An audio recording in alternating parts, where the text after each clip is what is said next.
আমার এই বেড়া হইতো না, এই আলাপ আমার হইতো না, বেড়াও আমার হইতো না। আপনার পাইয়া ওই যে ওইদিকে পাইয়া আপনার সাথে আলাপ করছিলাম শুন না, তাতে আপনার পিছলে আল্লাহ করাইলো।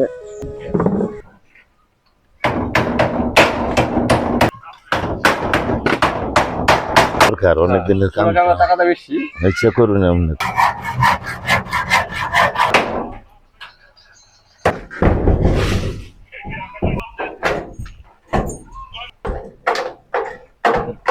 আসসালামু আলাইকুম প্রিয় দর্শক, এই কাজটি কমপ্লিট, দুটো ভিডিও করেছিলাম, তারপরে এই কামটা ইনশাল্লাহ সমাধান হইলো।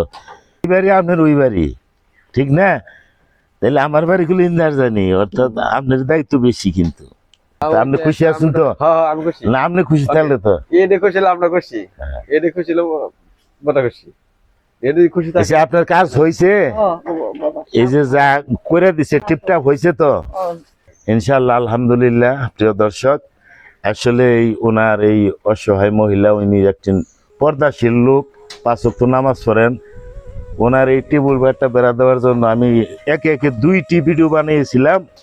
ইনশাল্লাহ আল্লাহর রহমতে হয়ে গেছে। এটি আমাদের গড়বাড়ি যে প্রবাসী কল্যাণ সংস্থা আছে, ওইখান থেকে মোটামুটি কিছু সহযোগিতা করছে।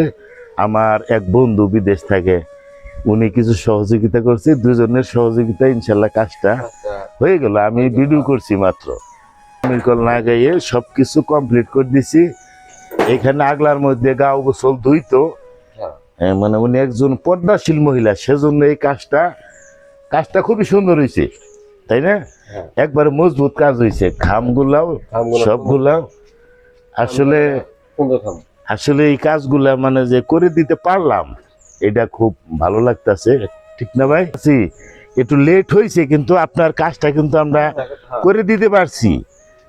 আপনার 2টা ভিডিও করেছিলাম, তারপরে এখন একটা ভিডিও করলে 1 টাকা দেয়, বুঝছেন? ওই ভিডিওর পয়সায় লাভ নাই। কিন্তু যারা এই যে সহযোগিতার হাত বাড়িয়ে দেন এরকম মানুষ দেখে, তাদেরও ছেলে কিন্তু কামটা হইল।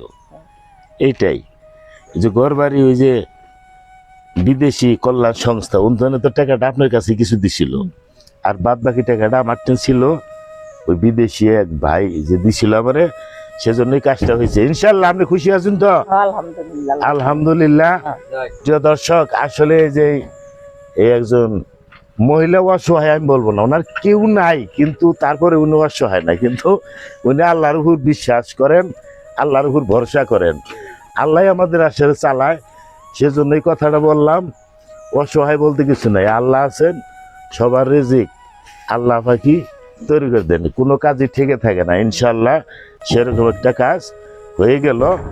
উনি এই গোসলখানাটা মানে আমরা বেড়াটা দিয়ে দিলাম অনেকের সহযোগিতায়।